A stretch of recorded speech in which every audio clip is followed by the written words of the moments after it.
everybody. Welcome back to the Music Buds podcast. This is episode number 42, and my name is Henry. This week, I'm honored to be joined by composer Johan Söderqvist, known partly for his work on the video games Battlefield 1 and Battlefield 5, as well as the vampire film Let the Right One In, and many others. Johan, it's so nice to meet you. As I've said to you in the past, I really have enjoyed your work for a long time, so thank you for being here. Yeah, it's really fun to be here. Thank you. Yeah.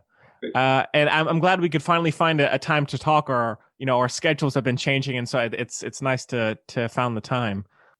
Well, how are you, first of all? It's really well here. The spring is coming in Sweden. It's been a cold winter. And I mean, cold in many respects. It's been hard with Corona.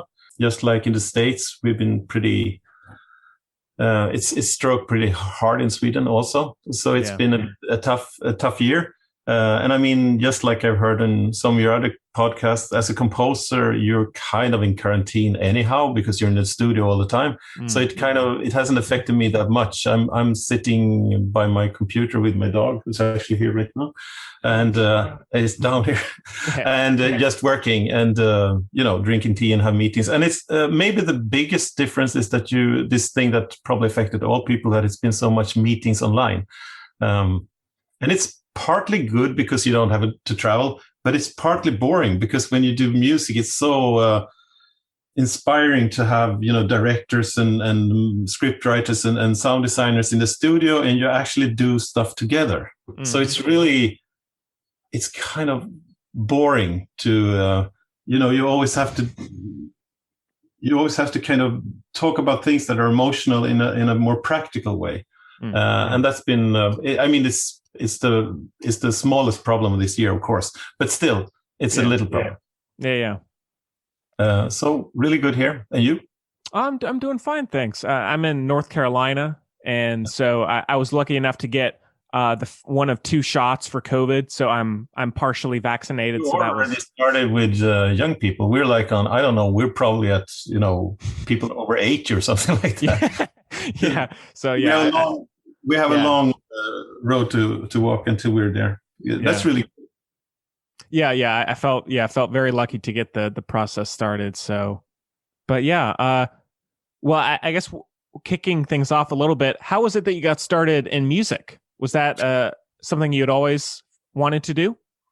I don't know. That's a tricky question. I get it a lot. I think I think if you kind of if you think really hard on what happened. I wanted to be like a football player, like all kids, and then I wanted to be like an opera singer, and then it's a lot of stuff. But then eventually, at some point, it became clear that I was really into piano playing. So I started as a piano player, and it kind of, I think it's, I have 3 kids of my own, and you can really see on them when they find their thing. When young people find their thing and they kind of they build their identity. It's very clear, and it's very important for people to, find that they're good at something. Mm-hmm. And I was good at playing the piano, and I really kind of got my identity from that, in school and stuff. And then while playing, I always wrote songs for the bands I played in. I was always the writer. So I always felt more like a writer than a player, even though I kind of, toured around the world with jazz bands and folk music bands and, and also accompanying singers and stuff.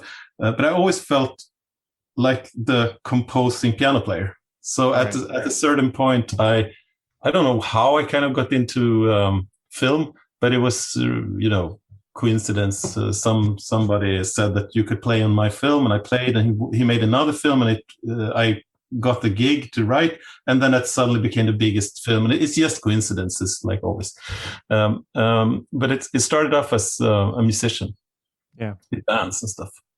Well, what were some of the first films that you got to be a part of?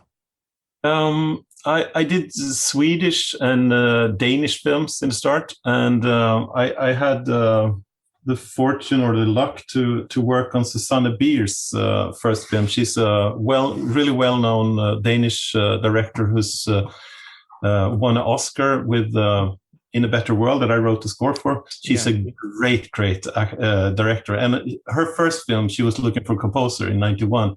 And by weird coincidences, I got the gig, because I wrote music to a theater, which, the producer. And, it's always like that. You have to be in the right place, and you have to know, when you got the chance, you have to be on the right level to be able to cope with the things that you're supposed to do.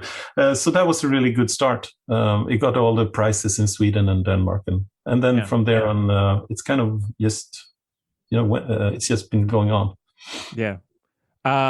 And I did want to make sure to ask you about Let the Right One In, the vampire film.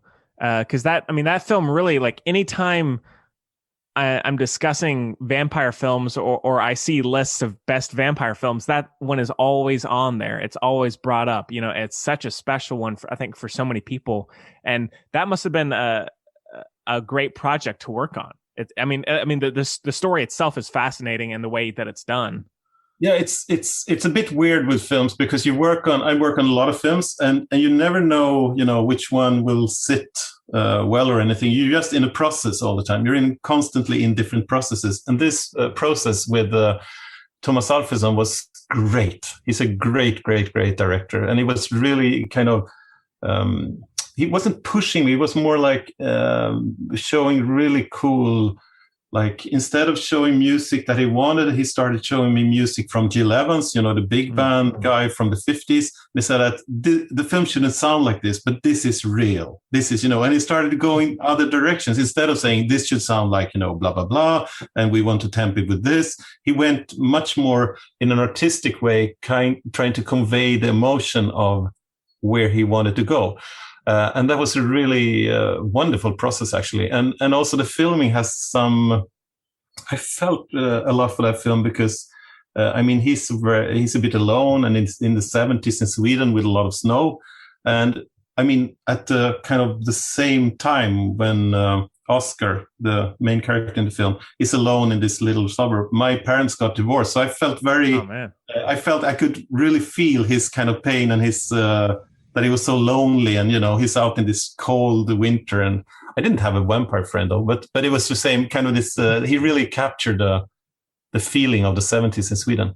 So, and then it's really hard to know if you nail it or not. You can only know that basically after. You have to do it before you can know it. And I think one of the thing that makes it so special and so successful is that he really wanted to. He didn't want to be safe at any time. He wanted to go his way all the time. So he wanted to be on this thin line of emotion and horror. He wanted to keep this, and that was a really interesting balance, because it's a pretty romantic story, but it's kind of horrific in a way also. I think that's the thing that people like with it. It's not only horror, or it's not only blood, but it has these warm emotions and, and a special timbre, a special taste. It's a bit light blue, hazy in a way. It has this kind of, and it's great photography too. Yeah, so I also like it a lot, actually. Yeah, and with that film, although there are moments of horror and real high intensity, there is a lot of quiet, like, space in that movie. Was that a challenge to not, I guess, overtake what you're seeing on screen, or did it kind of flow kind of naturally? I think it's what do you call when you have it's different cultures. So if I would score a film in Scandinavia, you've seen Bergman probably. It's like no music for 2 hours. Yeah. We're from a different culture, basically. We're not wall-to-wall music culture. So I would say that this is a pretty high scored. It's a lot of big moments in this film. But once I get to the States, they're like, "Oh, it's so nice, but there's no music in it." And I'm like, "What?" So it's different. You kind of look at it from different perspectives. Right. So when they had in Sweden or in Scandinavia, they had really good reviews, but they said it's a bit too emotional. And when you go over the sea to the States, it's like, "Oh, it's a great film, but it's a bit underscored, and it's a bit timid." So I think it's different preferences. I would say that it's in some way a pretty perfect match. It's it is silence, but it's not only silence, and it is emotion, but not only emotion. So it is I think he or we nailed that thing in that film. Yeah. Too. Also, another film that I really enjoy is Kon Tiki, the sea adventure film. That it's such and again, similar to Let the Right One In.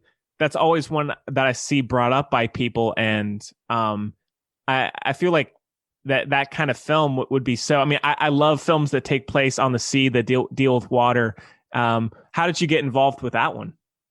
I came in pretty late in that process, not really late, but I came in a bit late in the process. But I think we had an idea to try to find kind of instead of going only adventure, to try to find the kind of musical world for that film. And the same goes, in every interview I would do about Let the Right One In, I would talk about the waterphone, the bass waterphone that I recorded. I always try to find instruments or timbres or sounds that are very specific to the world that you're describing.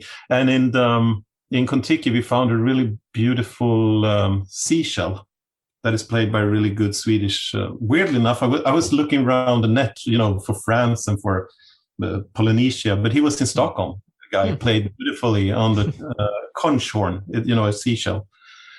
And that's it's not much in the film. It's not, and the same goes for Let the Right One In. The specific horror sounds that I really got triggered by, it's not like thousands of minutes. It's just on a couple of places, but it defines the musical world. And the same goes for the conch horn, the seashell. It's just in some 4, 5, 6 places where you really hear it. You hear it in the start. You hear it when they go up to the sun. The camera goes up to the universe.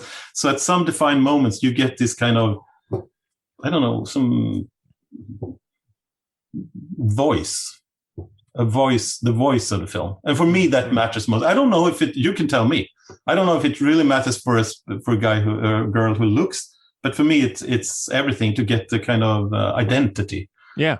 And out of that, you kind of write the music then around that. Yeah.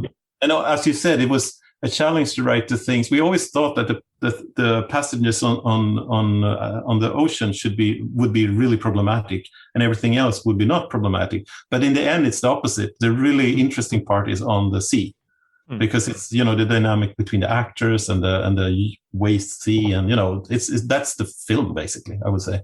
Yeah. Once you get out, that's when it happens. Yeah. And with both video games and TV and other mediums, is it always pretty essential for you to have a good working relationship with the director or game designer, and does that really help you get the work out, the process started? Yeah, I think it's absolutely vital because I think and most composer, I believe, I think I'm very process orientated. I want to be, part of a team, and I hate it when they kind of do. When you're in this, I haven't been like that for 20 years or so. It was more before when I started. This thing with sound and music that you should take one up and one down, and it's because when you see a film or you play a game, you don't think about sound and music in that way. You hear a soundtrack, and I personally work a lot with the sounds that are not typical music and not typical sound, but the things that glue the things together. I call them ambiences. So I have a lot of things that are not really music, but weird things that kind of go in the it glues it together. So we had a big Q&A for Kon Tiki at some point, and a reporter said that, I love the music in this scene, and the sound designer said that, and I said, no, that's not music, that's sound design. And he said, okay, but I love the sound design in this scene, and I said, no. And the sound designer said, no, it's not sound design, it's music. So it's kind of this, when you can make the lines blurry, I think you're on a really good track. Yeah. And that entity. Yeah. That's one thing I've noticed going through all your different music is there is that great, it has there are the orchestral sounds, but then there's that stuff that you can't necessarily put your finger on, but in a good way. I think that's really important to create a kind of not necessarily like a musical depth, but a sound depth. to make it more not so flat.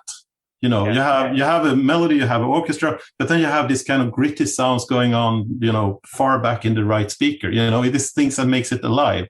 And I'm really, I don't know, I can't write in another way. We always sample a lot of stuff.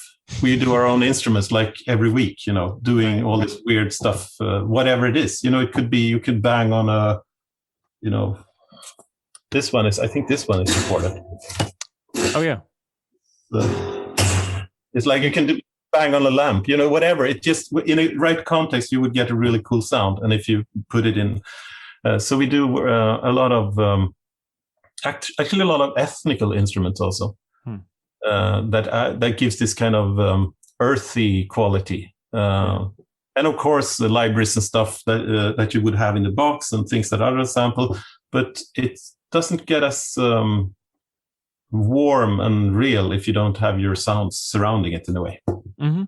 Yeah. That's, well, that goes for Battlefield too. We used, I think we recorded like, I don't know, 200 gigs or something of our own sounds, but we really worked hard to get our own like universe. And you don't hear that because you basically hear the themes and the orchestra and the road, and you know that. But for me, it's like at least half of my experience is that it's kind of embedded in this musical world. So when you go out to the Turkish map or something, you would be in that kind of landscape in a way. It's not only sound design, but it's also musical sound design in a way. Yeah.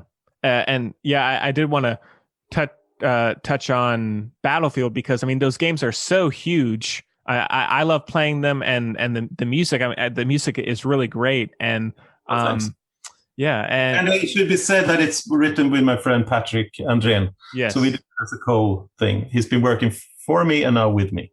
Yeah, so we have a very common musical understanding and language. Yeah. Well, what was it like getting on for Battlefield 1? What was it like getting started? I mean, I feel like that could be a fairly daunting thought because it's really good because this is a bit fun because my middle son, my middle kid, he's been playing games all his life. So I kind of seen games in the home, but I never understood them, you know. Right. So when I got this, I was like, okay, whatever, it's a game, let's write it. And then I obviously understood more and more. But once it came out and you had it's like literally 100,000 comments on YouTube. Wow. I mean, it's crazy many people who write about the music and about, you know, it was like, oops, but I didn't know that. I didn't know that before. So it was like, let's write a really cool thing that has this world, you know, let's build this first World War I world that has a lot of empathy and warmth and horror and, you know, all these things that is needed, but also warmth and empathy and that you take it, that you're not playing a football game, but these are actually real people. That was a really important thing for me when we had meetings, you know, like I see, and I think I see it reflected in the start, you know, when they die. And I think that's part of that bigger discussion that we had, that it has to be a bit for real because otherwise it's so crazy. I mean, it's real people, basically. Mm-hmm. And then I understand that it should be fun and it should be, you know, a football game and you're doing it for fun. But I think it was pretty good in kind of combining this, that it's both real and unreal. I mean, you have to kind of, you can't just laugh at it because it's like the worst. All wars are worst, but this is a really horrendous war. You know, it's really awful. So I think it was kind of nice, and we had to take some battles. You know, there's a thing with a pigeon flies through, and it's been like a hit, I think, in the Battlefield world. And it was, you know, in the start, maybe somebody couldn't see really that would work, and then when we did it, it really worked because it's kind of makes it. You have you both have the energetic gameplay, but then suddenly you go out and you kind of see it from another perspective. Mm-hmm. So this thing that music can move the perspective a bit. I think we work with that. You don't always have to be in fighting mode, but you can also be in like reflecting mode, and you know. Yeah, that's a good point because I think what took me by surprise in playing that with what you're saying is, like there will be names that will pop up on the screen. And so obviously, again, it is a video game, but it does kind of give you that snapback of like, oh yeah, this was a real thing, and really horrific thing. And what is interesting about that, the campaign part of the game, is that it does put you into these different storylines as opposed to it being just a singular story like a lot of games do. And it is so varied. There's so many different locations, so many different types of people and people within the war. Was that an interesting process to create all those varieties of sounds? Yeah, I can, because I'm a sound nerd. I loved it, and I loved it also in Battlefield 5 when we can go to Norway and have this willow flutes, and I this is my thing. I love going to different things and use different ethnic instruments, and we recorded many ethnic musicians and choirs. In the Russian campaign in Battlefield 1, we recorded a choir in Prague where they sang in Russian, and all these things are super fun, and. I think it also kind of built our dream of having a very wide, both world for the game, but also musical world. So when you went with, I always felt Battlefield 1 and Battlefield 5 as one long, big story, because when you stop Battlefield 1, it's a choir piece that's kind of beautiful. And when you start Battlefield 5, it's the same chords, exactly the same chords coming in, and then you start, because they did the peace treaty in Versailles, and it basically made World War II. It was so shitty things for the Germans, so they wanted revenge, and all this. Yeah. So it kind of connects. It's the same. It was in a way inevitable that it would happen. Some things. So I really like this connection between the end of Battlefield 1 and the start of Battlefield 5. Yeah. That it's the same world, same music, but different. So you build a big, you go to Japan, you go to Russia, you go to, I would love to have gone to other places too, like, and I also think that when you see on the songs that have really stuck with the audience, it's not only the hard, campaign songs where it's a lot of energy, but it's also the beautiful songs, more filmatic songs. So another thing we wanted to do was to be much more filmatic.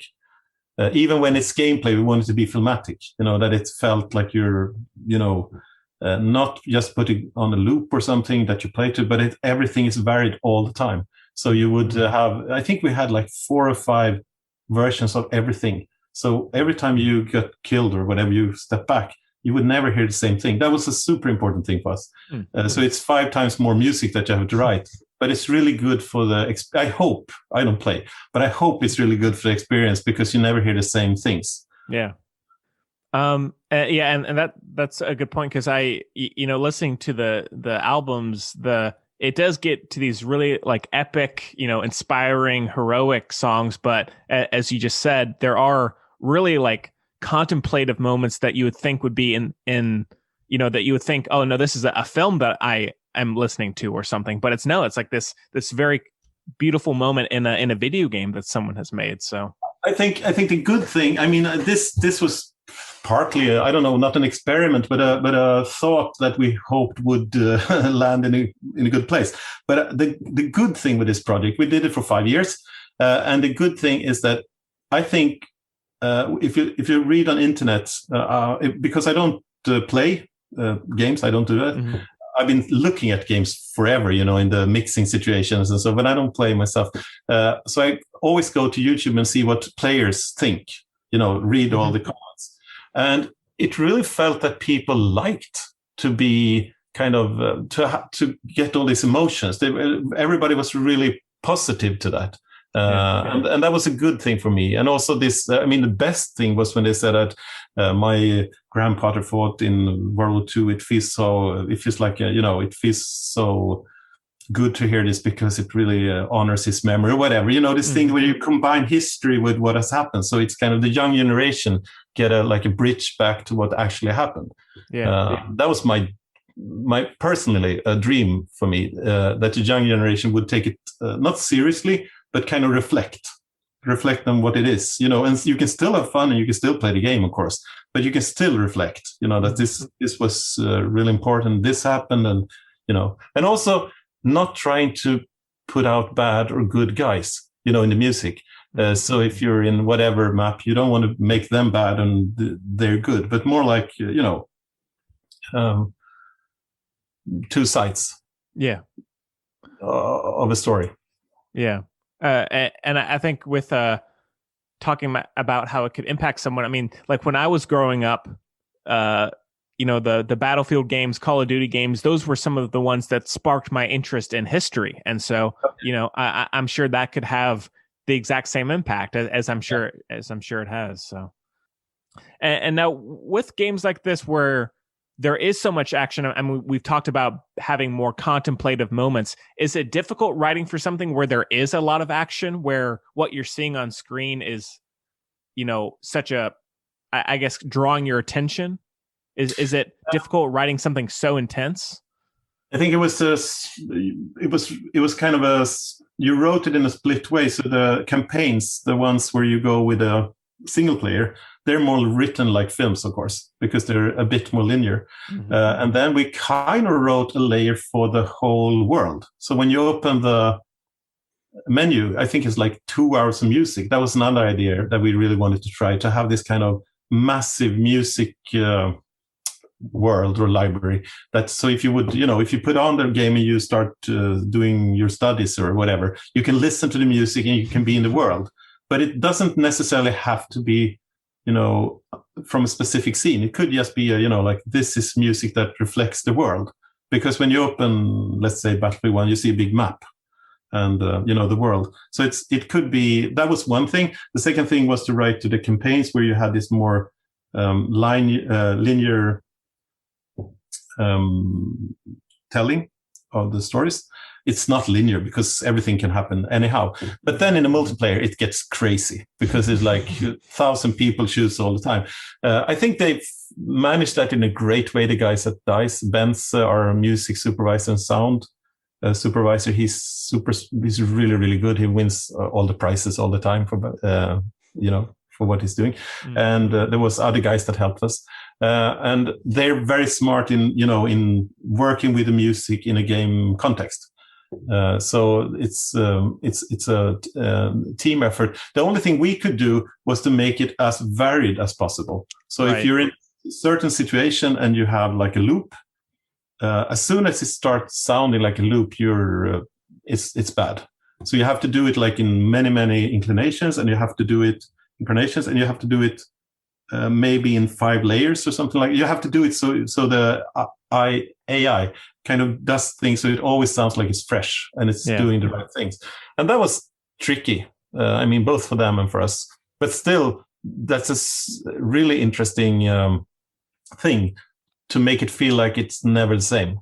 It's an interesting thing. It's like I get energy from that. We're doing a new game now with another Swedish company, a new one called Embark, and it's a really cool game. It will come out in a while, and I think games are very different from film for me.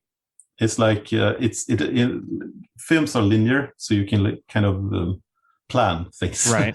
That in this scene she will cry. So in this scene, 20 minutes before, I will plan something that will eventually. You can have the control over the linear time. Mm-hmm. In game, everything is crazy, so you don't know anything. You can kind of build a very solid musical world with a lot of music, so you can always kind of vary it to make it feel right. Yeah.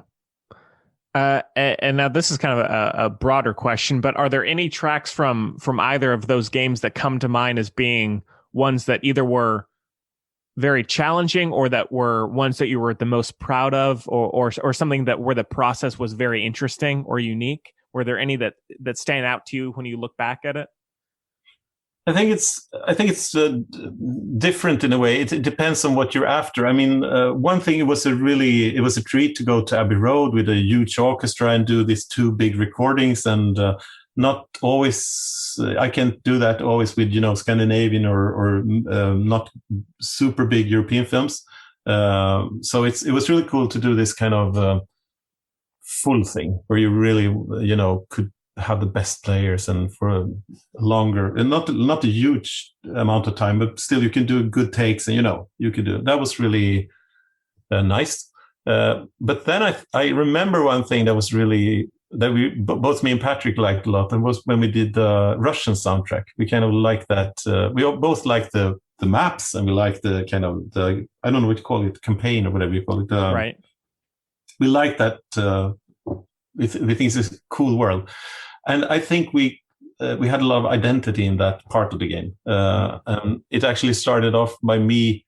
We were in my studio back here, and I by chance I just hit an old instrument that I bought like 20 years ago in a antique shop in Holland, and I never played it. I just had it. It was a cool instrument, and I kind of hit it, and it sounded super cool. And then we started to record that, and that's the start of the Russian campaign. So it came from nothing, and then we added choirs and all this stuff.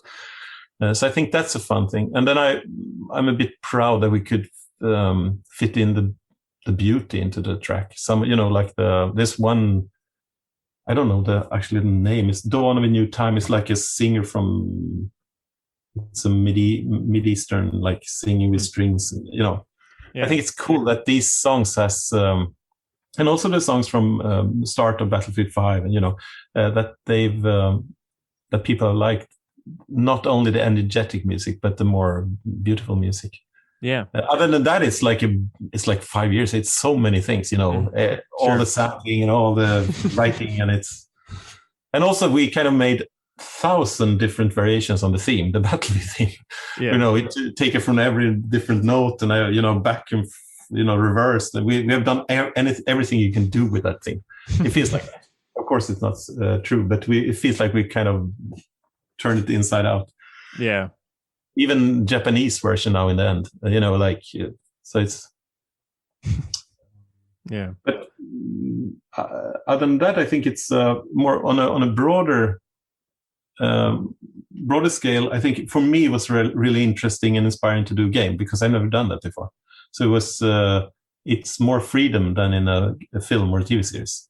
Yeah. So it's more like you can dream more, and so that was really, really fun for me. Yeah. And also different audience, I would say. Mm-hmm. You kind of go down in age, and that was also really inspiring. So I think we didn't do that, but there were discussions of doing a concert tour. I think that it's really cool that video music actually pulls young people to the concert halls. Mm-hmm. So, I mean, that's the way they would see like a harp or a trombone or whatever, because they want to hear the music from Call of Duty or Battlefield or whatever. Yeah. I think that's a really cool thing too. No, I agree. I think it's over the years, this, as it's evolved, it's, there are these huge concerts for these, and it's, the devotion of people is incredible, so and it's usually very good music. That's the fun thing, that they will actually hear really good orchestral music. And it's a cool way of kind of showing people, another part of music or whatever, maybe they never saw a harp before, oboe or whatever. It's like, oh, that instrument, I love this place in the game, So it's I think that's really cool. But mostly it's the freedom of kind of, because they solve things as you go. So it's like, what do we do here? We have this cool thing. How do we implement it? Let's program the computer to do this. And then they kind of do something, and you can do the 3 loops together. And it's really cool that it's kind of an inventive environment in a way. They do stuff as we work. Whereas in film, it's been for, it's more set. You film, you cut, you edit, you make the music, you record. And that's also really fun, but it's a different process. And on that, I did want to ask you about a film, a fairly recent film called Amundsen, about this Norwegian explorer and the South Pole. That's a film that, again, it's a true story, and it has, a lot of weight to it, but it's also, it just seems like you oftentimes pick really worthwhile projects, meaningful projects, that really have a weight to them. How did that project come about for you? It's It's done with one of the directors from Kon Tiki, Espen.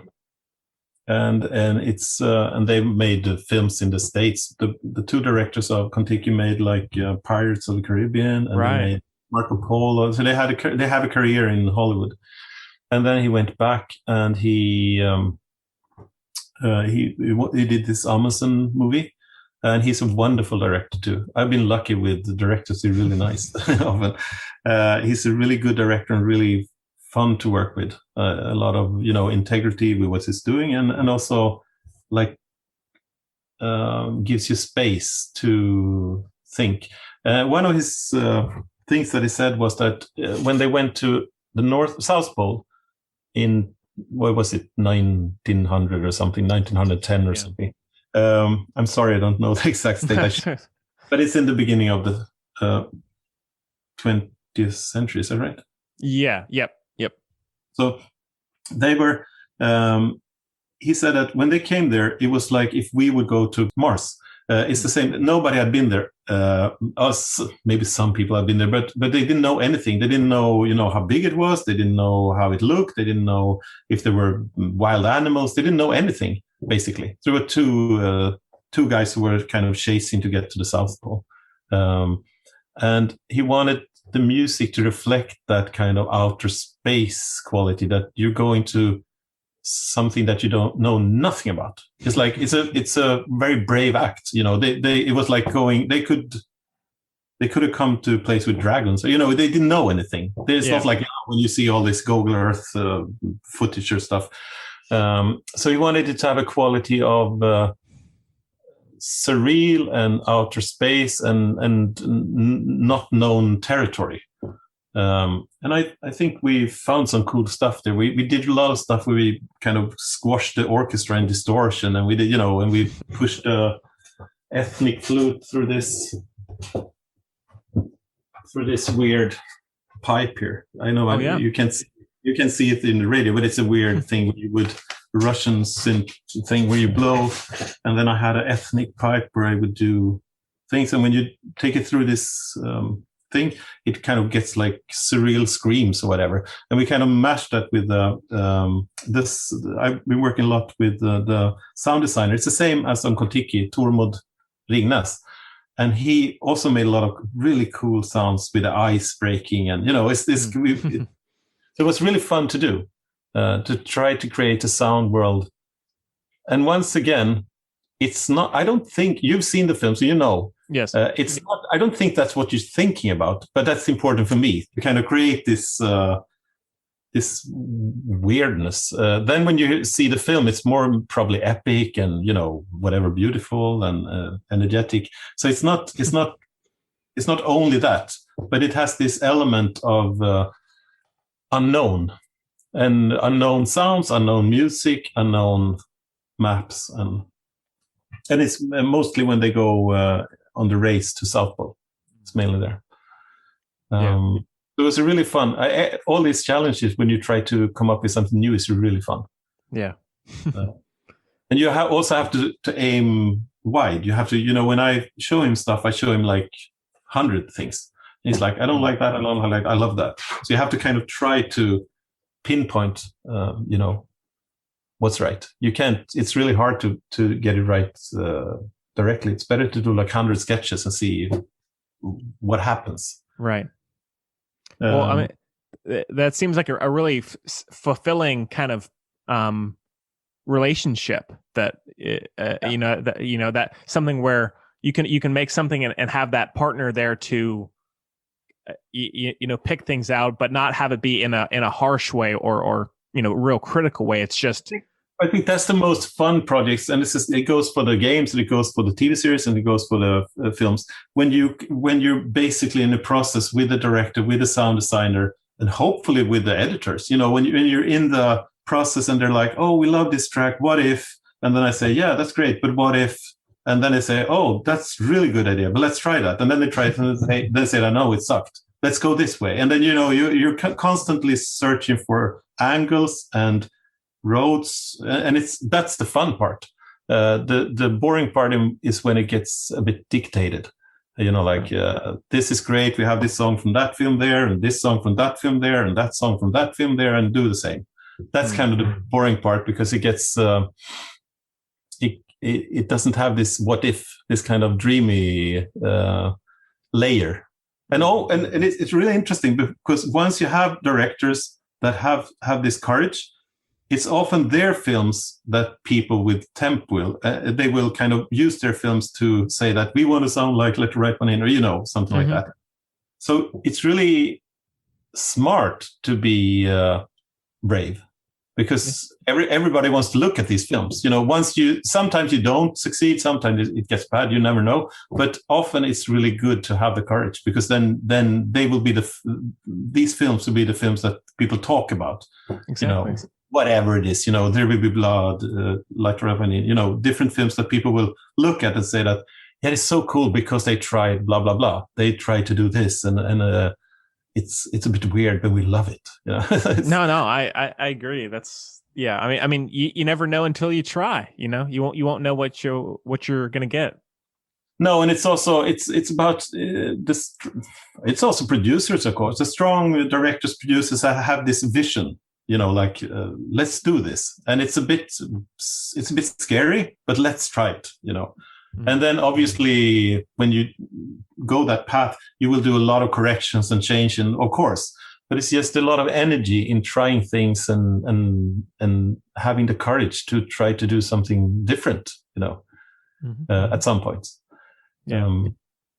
So I would say that's a very, or I don't know if it is the industry, but I like to be in a team situation where I can show it for the sound designer, like Tormod on Amundsen and Kon Tiki, and he would say like, this is great, but what if you do this? And I would say, oh, that's a good idea. And then you try, and then it's like, because you learn things about yourself instead of going to the same path. Instead of doing what you kind of have instinctively, you will get like inputs to think a bit different at different times. Yeah. But like you said, in a respectful way, of course. I mean, like in a cool way, where you always put the project in front of yourself, of your. You try to get the project together as good as possible, whatever it is. Well, Johan, it's so nice chatting with you. Is there anything else in particular that I haven't brought up? Perhaps anything recent that you'd like to have known? I just don't want to leave something unsaid, but no. It's hard. It's a lot of projects coming up, but it's what happened now with the corona is that everything has been moved, because it was so crazy during the spring last year. So everything's happened at the same time. But there's a lot of cool TV series and films coming up, and I'm really looking forward to score. It's a huge Swedish book called The Emigrants, about the Swedes that emigrated to the States. Cool. We lost half our population to America in the 1860s. So it was like 2 million people in Sweden, 1 million went to States. Wow. So it was like, you can imagine if a country, half of the population goes away. Because it was starvation, and it was poverty, and poverty. And this is a really good book. It's been filmed once before, and it was Oscar nominated twice. It was 2 films. It was Oscar nominated twice when it was filmed in the 70s. So it's a bit scary because it was such a good film in the 70s. And now Erik Poppe, who did The King Snow, it's also a good film that I did a couple of years ago. He's doing it, and I really look forward to see what we can do with that. It's like epic film, but if I know him right, he will go very close to the actors and to the emotion. He won't go epic in that way. He will probably be super close to the actors, and so I look forward to that. And then we're doing this game that I told you about. It'll be fun, and then a couple of TV series that I'm doing. Cool. Other than that, it's more if you have any more question about process and stuff. That's what I want to talk about. I mean, it's. I'm sure we could talk for hours about it. Trying to think if there's. There's. Let's see if there's anything on my list here. There was another recent film, The Last Vermeer. Yeah. which is again, it's another true story. And yeah, World War II history is something I always have a passion for. And so I always love when these films come out. Is the historical context always something that draws you in for something like this? Or is it oftentimes, director, whatever it may be? I think it's, to be honest, I think it's mostly driven by you feel that you can do something good with some person. You feel the chemistry, like that it works, that you have, like he says that, oh, it would be so great to do this because we can do this. And you feel like, oh, that's fun, So, and then once you're in it, then the story matters a lot. But I think the first thing is to get the right connection to the ones you're working with. That you feel that they have chosen me because they want something that, not because they want it to sound just like something else, or, they have the right reason to ask. They want something that sounds like me in quotation marks. And they want to but I like the story. The story is really, you should tell the story to the listeners. It's a really cool story. Did you see the film? Yeah, I did. Yeah, it's this art forger, who swindled these millions of dollars from the Nazis and from Goebbels. Yeah, and it's such it's just the kind of person you look up to, with that kind of person going against the Nazis, and it's one that I had not heard about until I came across your music on Spotify, and I was like, oh, great! It's exactly what I was looking for. So yeah, that was a fun movie to write, because it was just like you said, it's a kind of amazing story where he forges the famous artist Vermeer from Holland, and it's just you don't believe the story. I think when the forger, when he was at his height, he owned 450 properties or something in Holland. He was so rich. Wow. And then eventually he wasn't convicted. They thought he was a traitor, but he wasn't, because he actually fooled the Nazis. So he was a national hero in that. But it was fun to also to write and record in Abbey Road, and do this full thing. It came out at a bit. All the films I've done now that have come out during the Corona, it's a bit problematic because they have to go directly to streaming, and so but that's also a small problem in the Corona. I mean, of course, but it's hard to get really good viewings. You have to go out on some kind of Netflix or something to get people now. Yeah, I'm glad you look at that one. Yeah. I with World War II history, I feel like it's an era that, like, every day there's new wild stories like that come out, and that's one of the reasons why I love learning about it, is because there are just these such unique, crazy stories that you would never believe could have actually happened, but they did. Yeah, I think you should maybe look at the King's Snowden, or King's Choice, maybe it is in English. The one I told you about. It's about the king that Erik Poppe did, that I scored 4 years ago. It's about the king gets an ultimatum from Hitler to surrender in Norway, and the king says no. So he flees from the Nazis. This is real. Yeah. And then the Nazis go into Norway, and they have this kind of light regime, whatever. They say that we're helping you against the English, but it's a good film about the king who's fleeing from Hitler and going to England, and has this resistance going from there. Yeah, I'll check it out for sure. Well, yeah, Johan, I mean, it's really been nice chatting with you. I would love to get you back on sometime again, when some of these other projects come out. And as I've said, I've enjoyed your music very frequently, and a lot of these projects have really had an impact on me. So I wanted to let you know I really appreciate them. That's so nice of you to say. Thanks. Yeah. Thanks. Yeah. Thank you. All right, everyone. I think that is about it for the show this week. Please make sure to rate, review, and subscribe on your way out. Thank you so much. You can also follow the podcast on Facebook, Twitter, and Instagram at The Music Buds. Check out themusicbuds.com. And yeah, we hope you enjoyed it as much as we did, and we'll see you next time.